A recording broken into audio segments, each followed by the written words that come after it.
एक थप्पड़ की अपनी कीमत होती है। रामू बार बार दरवाजे की तरफ देख रहा था। 2-3 बार तो बाहर होकर भी आ गया, लेकिन अभी तक मंजू का कोई पता नहीं था। 2-3 बार फ़ोन उठाकर फ़ोन भी ट्राई कर लिए, पर मंजू ने फ़ोन तक नहीं उठाया। 1-2 बार बड़ी उम्मीद के साथ रसोई में काम करती हुई अपनी पत्नी साक्षी की तरफ भी देखा, पर साक्षी ने ध्यान तक नहीं दिया। गुस्सा भी बहुत आ रहा था उस पर कुछ कह नहीं सकता था, क्योंकि साक्षी जवाब देना सीख चुकी थी। अचानक अंदर कमरे में से माँ माधवी जी के कराने की आवाज़ आई, तो अंदर कमरे में आकर देखा उदास से बिस्तर पर पड़ी हुई थी। आंखों में से कुछ बूंदें आंसू के गिर चुकी थी। बड़ी उदासी के साथ उन्होंने रामू की तरफ देखा, फिर उन्होंने दूसरी तरफ मुंह कर लिया। देखकर रामू सिर्फ इतना ही बोला, बस माँ, मंजू अभी थोड़ी देर में आती ही होगी, आप परेशान ना हो। आखिर वापस मोबाइल उठाकर मंजू को फ़ोन करने लगा। इतने में मोबाइल की रिंग दरवाजे पर ही महसूस हुई। बाहर जाकर देखा तो मंजू आ चुकी थी। उसे देखते ही रामू बोला, मंजू तुम आज भी लेट आई हो, माँ कब से तुम्हारा इंतज़ार कर रही है। भैया जी क्या बताएं, कितनी ही कोशिश कर लो पर ट्रैफिक के कारण लेट हो ही जाती है। अच्छा ठीक है, जाओ पहले माँ के पास जाओ। मंजू अंदर कमरे में गई और दरवाज़ा हल्का सा लगा दिया। इधर रामू अभी भी गुस्से से अपनी पत्नी साक्षी को घूर रहा था, पर साक्षी निरंतर वैसे ही काम किए जा रही थी जैसे कुछ हुआ ही ना हो। रामू लड़ने के मूड में रसोई में आया। इससे पहले कि वह कुछ कहता, साक्षी ने अपना टिफ़िन पैक किया और रसोई से निकलकर अपना बैग उठाया और अपने स्कूल के लिए रवाना हो गई। रामू को गुस्सा तो बहुत आ रहा था, पर क्या कर सकता था। आखिरकार उसने मंजू के लिए चाय चढ़ाई और चाय का कप बाहर हॉल में रखकर मंजू को आवाज़ दे दी, मंजू अपनी चाय ले जाओ। इतने में मंजू निकलकर बाहर आई और चाय उठाने लगी तो रामू ने पूछा, माँ ठीक है। उसके सवाल को सुनकर मंजू ने रामू की तरफ देखा और कहा, हाँ भैया जी, मम्मी जी ठीक हैं। सुबह से कई बार पूछ चुका हूँ, पर वह कुछ जवाब नहीं दे रही थी। अभी भी रामू ने सवाल किया तो मंजू ने जवाब दिया, वो दरअसल भैया जी उनके कपड़े गंदे हो गए थे, इसलिए परेशान हो रही थी, शायद इसीलिए वो आपको जवाब नहीं दे रही थी। ओह, तुमने कल जाने से पहले माँ को डायपर नहीं लगाया था? लगाया था भैया जी, पर कपड़े तो गंदे हो ही जाते हैं, बस मैंने उन्हें नहला दिया है।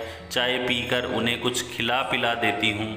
उन्होंने सुबह से शायद कुछ ना ही खाया होगा और ना ही कुछ पिया होगा। टेबल पर सब सामान ऐसे ही रखा है। सुनकर रामू को अपनी पत्नी साक्षी पर बहुत गुस्सा आ रहा था। रामू मंजू के सामने ही बोला, कैसी पत्नी है मेरी, कैसी औरत है जिसे माँ की तकलीफ़ नहीं दिखती है। अगर मेरी माँ की जगह उसकी माँ होती तो बिस्तर पर तब भी ऐसा ही करती। कभी माँ के कमरे में जाकर झांकती तक नहीं। माँ सुबह से परेशान है, शर्म के मारे अपने बेटे को नहीं कह पा रही है, तो कम से कम बहू होने के नाते वही पूछ लेती, लेकिन नहीं। पता नहीं मन में क्या लेकर बैठी है। सचमुच भैया जी, आपको पता नहीं कि भाभी जी मन में क्या लेकर बैठी है। मंजू के सवाल से रामू हतप्रभ रह गया। बस इतना ही कहा, तुम माँ का ख्याल रखो। रामू वहीं बैठ गया और मंजू अपनी चाय लेकर अंदर माधवी जी के पास चली गई। बैठे बैठे ही अतीत के गलियारों में घूमने लगा। जब साक्षी दुल्हन बनकर इस घर में आई थी, घर में माँ माधवी जी, ननंद वैष्णवी और रामू ही थे। साक्षी के आने के बाद से 4 लोगों का छोटा सा परिवार, पर पता नहीं क्यों माधवी जी साक्षी से सीधे मुंह बात तक नहीं करती थी। वो हमेशा अपनी सास वाली टेक में रहती थी। उन्हें लगता कि कहीं उनके इकलौते बेटे को साक्षी छीन ना ले। बस इसी कारण हर चीज़ में मिन मेख निकालना, उसमें 10 कमियां बताना उनकी आदत थी, और इस चीज़ का फ़ायदा सबसे ज़्यादा वैष्णवी उठाती थी। उसे बड़ा मज़ा आता था अपनी माँ को भाभी के खिलाफ़ भड़काने में। रामू अपनी माँ के नज़दीक ज़्यादा था, इसलिए वो भी अपनी माँ पर ही ज़्यादा विश्वास करता था, इसलिए वो भी साक्षी को 2 बातें सुना देता था। एक दिन वैष्णवी को कॉलेज अपनी नीली यूनिफॉर्म में जाना था, पर वैष्णवी अपनी यूनिफॉर्म निकालकर साक्षी को देना भूल गई। यूनिफॉर्म गंदा ही रह गया।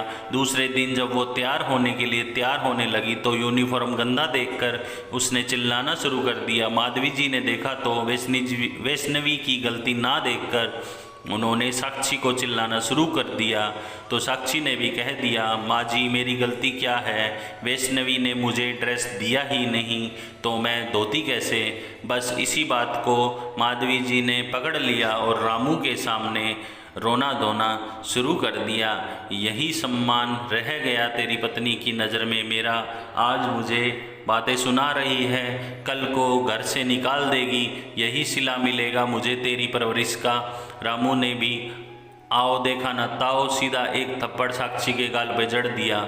साक्षी आंखों में आंसू भरकर अपने गाल सहलाती रह गई और दोनों माँ बेटी अपनी कुटिल मुस्कान के साथ अपने कमरे में चली गई।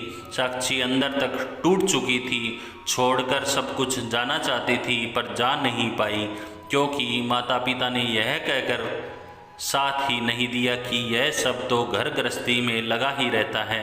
माधवी जी को जब से ये पता चला कि इसके माता पिता इसका साथ नहीं देने वाले तो उनके तानों की बौछार और भी तेज हो चुकी थी।